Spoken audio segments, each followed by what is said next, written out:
మరి ఆనాడు అనుకోని పరిస్థితుల్లో రబ్బాని గారు ఓటమి చెందిరు, నేను గెలిచిన. మరి ఈనాడు మీరు నేను అతనికి అవకాశం ఇవ్వడానికి మన చేతిలో బాధ్యత ఉన్నది. అందుకే మీరు బాధ్యత తీసుకోవాల్సిందిగా మా ఉప ముఖ్యమంత్రి వర్యులు బట్టి విక్రమార్క గారికి నేను సూచన చేస్తున్నా.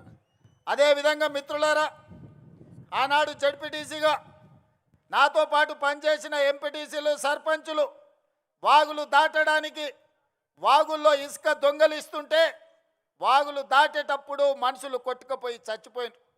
చాలా గ్రామాలకు రోడ్లు లేవు, చాలా గ్రామాలలో అభివృద్ధి లేదు. ఆనాడు ఉమ్మడి మహబూబ్ నగర్ జిల్లాలో ఈ మిడ్చల్ మండలాన్ని, అదేవిధంగా గద్వాల శాసనసభ నియోజకవర్గంలో గట్టు మండలాన్ని డార్క్ మండలాలుగా ప్రకటించారు. డార్క్ మండలాలు అంటే 360 డిగ్రీస్ వెనుకబడి విద్య కానీ, వైద్యం కానీ, తాగునీరు కానీ, సాగునీరు కానీ, విద్యుత్తు కానీ ఎలాంటి సౌకర్యాలు లేని అత్యంత వెనుకబడిన ప్రాంతాలను డార్క్ మండలాలుగా, భూమిలో ఉండే నీళ్లు కూడా అందుబాటులో లేని మండలాలను డార్క్ మండలాలుగా ప్రకటించారు.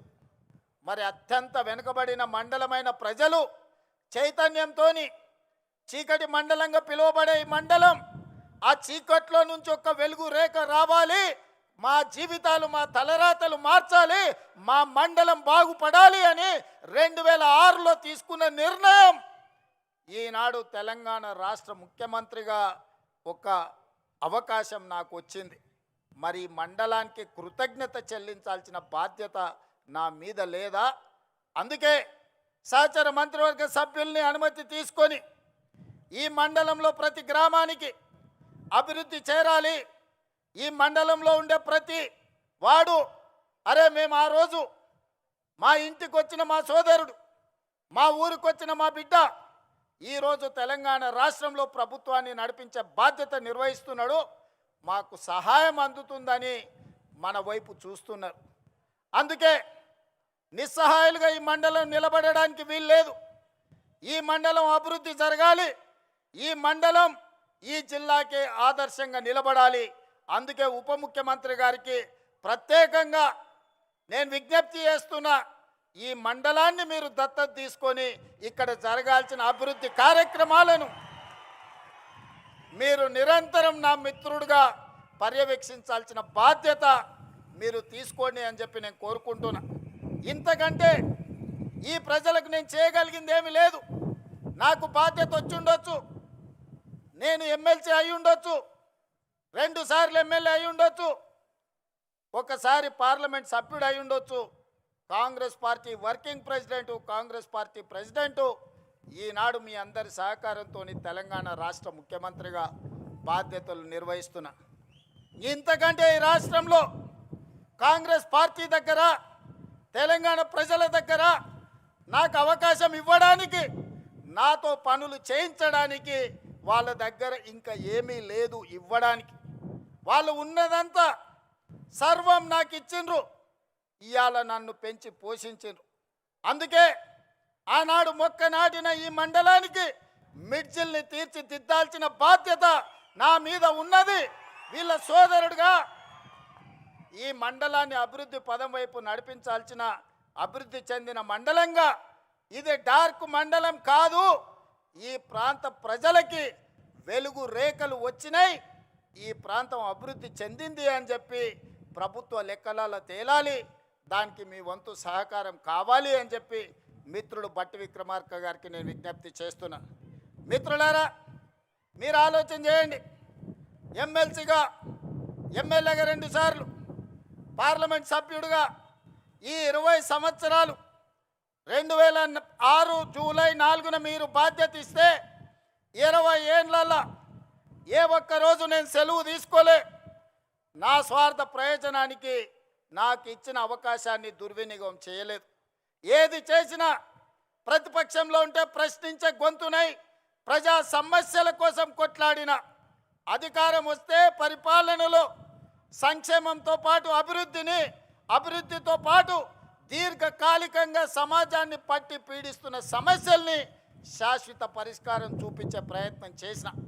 ఆనాడు నాతో పనిచేసిన ఎంఆర్పిఎస్ మిత్రులు ఈడ చాలా మంది ఉన్నారు. 40 సంవత్సరాల వర్గీకరణ రావణ కష్టాన్ని నాకు అవకాశం వచ్చిన వెంబడే ఈరోజు మాదిగ ఉపకులాల వర్గీకరణ చేయడం జరిగింది. అదేవిధంగా మా బలైన వర్గాల సోదరులు గొర్రెలకు బర్రెలకు చివరికి కోడి పిల్లలకు కూడా ఈ రాష్ట్రంలో ఈ దేశంలో లెక్కలు ఉన్నాయి. మరి 50% ఉండే మా బలహీన వర్గాల లెక్కలు ఈ దేశంలో ఎందుకు పెట్టరు, ఎందుకు లెక్క గట్టరు అని అడిగితే 100 ఏండ్ల సమస్య. ఆనాడు 1931 బ్రిటిషర్స్ లెక్క పెడితే 100 ఏళ్ల బలహీన వర్గాల లెక్కలు పెట్టిన ప్రభుత్వమే లేదు.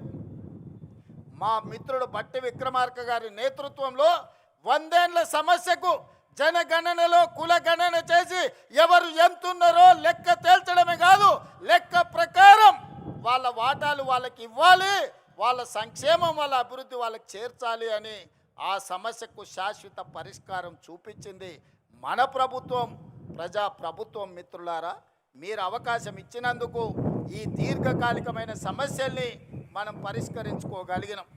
చాలామంది ఏం చేస్తాడయ్యా, అచ్చంపేట అడవుల్లో నుంచి వచ్చిండు, ఆయన గతం అనుభవం లేదు, ఆయన ప్రభుత్వాన్ని నడపలేదు, వాళ్ళ తాత ముత్తాతలు దొరలు కాదు, వాళ్ళ గడీలు లేవు, ప్రజల మీద పెత్తనం చెలాయించేది ఆయనకు రాదు అని అవహేళన చేసిరు.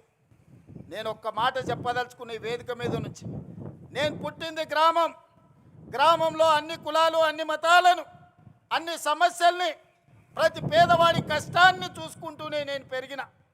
వ్యవసాయం తెలుసు, దుక్కి దున్నడం తెలుసు, విత్తనం వేయడం తెలుసు, భూమికి విత్తనానికి ఉన్న బంధం ఏందో పేదవాడికి పరిపాలన చేసేవాడికి ఉండవలసిన అవగాహన ఏదో అవగాహనతోని గ్రామీణ ప్రాంతంలో పెరిగిన.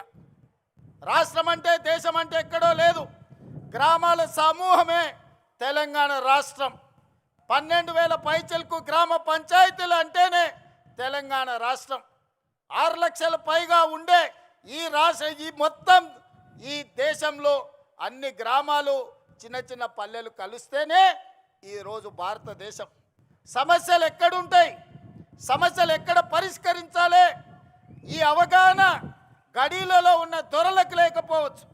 గ్రామంలో సమస్యలు పరిష్కారం అయితే మండలం పరిష్కారం అయినట్టే, మండలంలో సమస్యలు పరిష్కారం అయితే నియోజకవర్గంలో పరిష్కారం అయినట్టే, నియోజకవర్గాలలో పరిష్కారం అయితే జిల్లాలో పరిష్కారం అయినట్టే, జిల్లాల సమస్యలు పరిష్కారం అయితే రాష్ట్ర సమస్యలు పరిష్కారం అయినట్టే, అన్ని రాష్ట్రాలలో సమస్యలు పరిష్కారం అయితే దేశం అభివృద్ధి చెందినట్టే.